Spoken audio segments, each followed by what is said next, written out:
Hello everyone and welcome back to my channel. Welcome back to Within Life. आज 15th of August তাই তোমাদের সবাইকে জানাচ্ছি happy independence day. তাছাড়াও আজকে আমার পাড়ার পুজোর খুঁটি পুজো আছে। মানে এই যে ছোট ছোট রিচুয়ালসগুলো যেগুলোকে আমাদেরকে আরও ফিল করায় যে দুর্গা পুজোর আর বেশি দিন বাকি নেই। তো যাই হোক, আজকে রয়েছে খুঁটি পুজো, তাই জন্য সকাল সকাল আমি রেডি হয়ে গেছি অ্যান্ড এখন নিচে যাব। কিন্তু হঠাৎই কি মেঘ করে এলো। যাই হোক, রেডি হয়ে গেছি, তাড়াতাড়ি করে নিচে যাই। আমার একটু ওয়ার্ড্রপ ম্যালফাংশন হয়ে গেছিলো, তাই জন্য আমি একটু উপরে এসেছিলাম ঘরে, আবার যাচ্ছি নিচে। আমি এসে দেখলাম খুঁটি পুজো অলরেডি স্টার্ট হয়ে গেছে। আসলে আমি যখন গেছিলাম তখন রাধা গোবিন্দর নিত্য পুজো হচ্ছিল, তো তখন গেছিলাম। বাট যাই হোক, এসে এখন খুঁটি পুজো অলরেডি স্টার্ট হয়ে গেছে। আর পাশের যে খুঁটি রাখা সেটা আমরাই নিজেরা সবাই সাজি।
এই হচ্ছে আমাদের রাধা গোবিন্দর নিত্য পুজো হয় যেমন বললামই।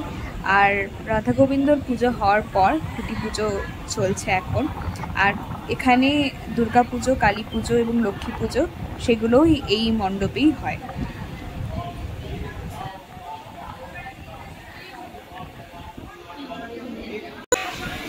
এই হচ্ছে আমাদের পুরোজাই ক্লাবের মহিলা কমিটি মেম্বাররা। অ্যান্ড দুর্গা পুজোটা আমরা মহিলারাই উদ্যোগ নিয়ে করি, ছেলেরাও থাকে, ডেফিনেটলি তারাও আছে, কিন্তু মহিলারাই মিলে আমরা অ্যাকচুয়ালি দুর্গা পুজোটা করি। আমাদের ভেতরে পুজোটা হয়ে গেছে, এখন নিয়ে যাওয়া হচ্ছে।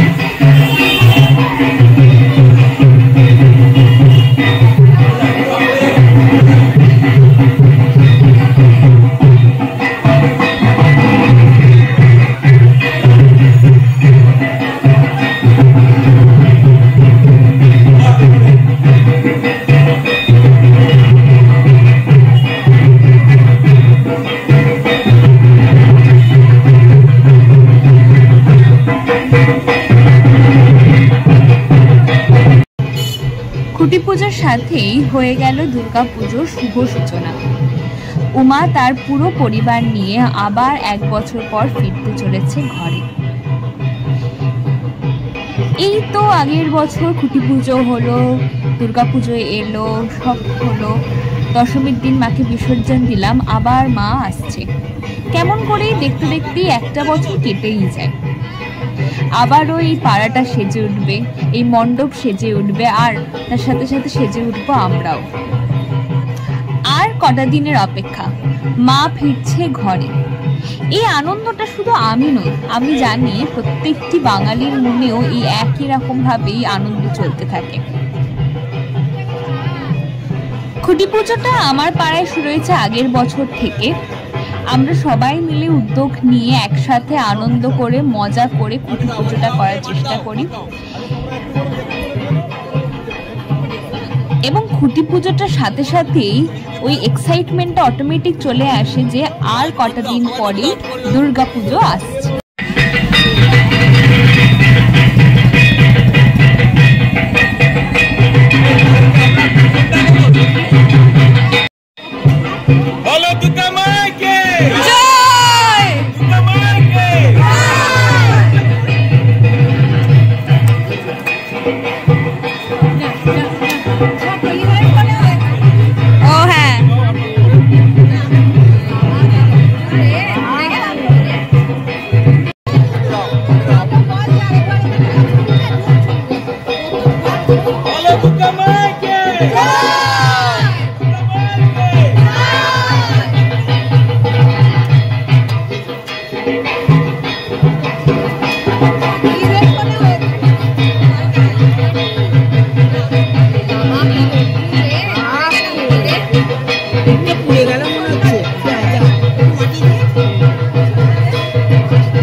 এখানে এখন আমাদের ফটোশুটের প্রিপারেশন চলছে আর আমরা ফটোশুটের জন্য দাঁড়িয়েছি, মানে আরো ফটোশুট হবে আর কি। এখানে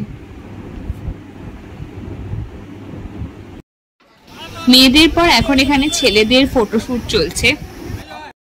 এখন আমরা পাড়ার অনেকেই মিলে যেখানে আমাদের পাড়ার ঠাকুরটা তৈরি হয় সেখানে যাচ্ছি ঠাকুরটা দেখতে। পৌঁছে গেছি আমরা যেখানে ঠাকুর তৈরি হয়। আর এটা কিন্তু কুমোরটুলি নয়, এটা বেলেঘাটার দিকে একটা জায়গায় যেখানে ঠাকুর তৈরি হয়, সেখানে আমরা এসেছি। এখানকার পটুয়ার সাথে কথা বলে জানতে পারলাম এটা হচ্ছে আমাদের পাড়ার ঠাকুরের মূর্তি। শুধু এটাই বলার যে মা তুমি সুন্দর সেজে গুজে আমাদের পাড়ায় আসো, যেমন প্রত্যেক বছর আসো পাড়াটাকে আলোকিত করে তুলতে। এই মা মনসার মূর্তিটা দেখো কি সুন্দর লাগছে দেখতে। এখন আমরা সবাই যাচ্ছি লাস্সি খেতে। ঘুরে টুরে এই জাস্ট এলাম অ্যান্ড এখানে আমাদের সবাইকে একটা করে মানে মেম্বারদেরকে আর কি ক্লাবের তো দেওয়া হয়েছে একটা, এখানে একটা আমিত্তি আছে, একটা মিষ্টি আছে যেটা আমি খেয়েছি, তো এটা ভালো খেতে, আর কচুরি তরকারি। ওখান থেকে আসার পর বাড়িতে আমি একটু রেস্ট নিচ্ছিলাম। দেন এখন আমি এসছি জিমে। অলদো আজকে ইচ্ছা ছিল কামাই করার, বাট দেখে সকাল থেকে এত কিছু খেয়েছেন, কালকেও আমি আসিনি, তো ভাবলাম আজকে আসাটাই বেটার আইডিয়া দেন বাড়িতে বসে থাকা। তো যাই হোক এখন আমি মোটামুটি এই যে বেলেঘাটার এখানে যাচ্ছি, অনেকটা হেঁটে যেতে হয় আমার, মানে আমার ওখানে কি কার্ডিও করা নিয়ে অল্প কার্ডিও হয়ে যায়, which is good.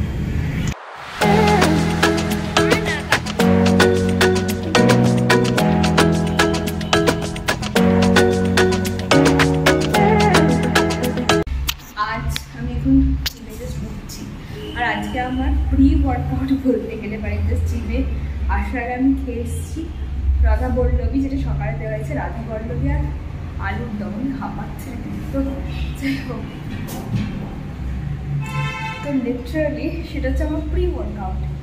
ডেফিনেটলি আমি চাইবো সেটা আমার জিম ট্রেনার জানুক, বাট কী করবো, মানে কচুরি রাধা বল্লভী লুচি এসব দেখে আমরা ঠিক কন্ট্রোল করতে পারি না। অলদো কালকেও খেয়েছি বলে আজকে আমি একদম অল্প অল্প খেয়েছি, বাট মানে একটু মিষ্টি খেয়ে নেই, কারণ আজকে ওই রাধা বল্লভীগুলো দেখে না আমি লিটারালি নিজেকে সামলাতে পারলাম না।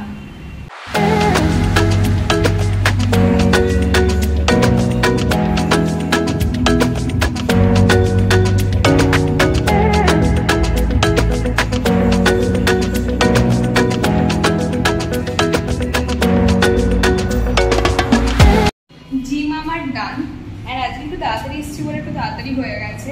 প্লাস আমি এই এটা আমি যারা জিম করে তারা হয়তো বলতে পারবে যে তোমাদের কি মনে হয় মানে পেটের এক্সারসাইজগুলো স্ট্রেংথ ট্রেনিংয়ের আগে করা উচিত কি পরে? কারণ আগে করলে আমার বেশি টাইম লাগে, স্ট্রেংথ ট্রেনিংটা আগে করে নিয়ে তারপরে যদি পেটেরগুলো করি তাহলে কম টাইম লাগে। এটা জানি না, হয়তো আমার মনে হচ্ছে। তোমাদের মধ্যে কেউ যদি জিম করে থাকো তাহলে প্লিজ বলো ব্যাপারটা অ্যাকচুয়ালি কী। তো যেটা বলছিলাম, তো বেসিক্যালি তখন আমার একটা কল এসেছিলো বলে, যাই হোক, তো পুরোজাই ক্লাবের একটা অফিসিয়াল পেজ আছে ফেসবুকে, তোমরা যদি কেউ চাও, আমি এই ভিডিওটা ডেসক্রিপশানে দিয়ে দেবো লিঙ্ক, যদি তোমরা চাও তোমরা প্লিজ ফলো করে রাখো পেজটাকে, যাতে আমাদের খুব হেল্প হয়। অ্যান্ড তোমরাও খুব মানে একদম পাড়ার পুজো বাট কিরমভাবে আমরা বাড়ির মতো করে সেলিব্রেট করি সেটাও তোমরা দেখতে পাবে। যাই হোক, তো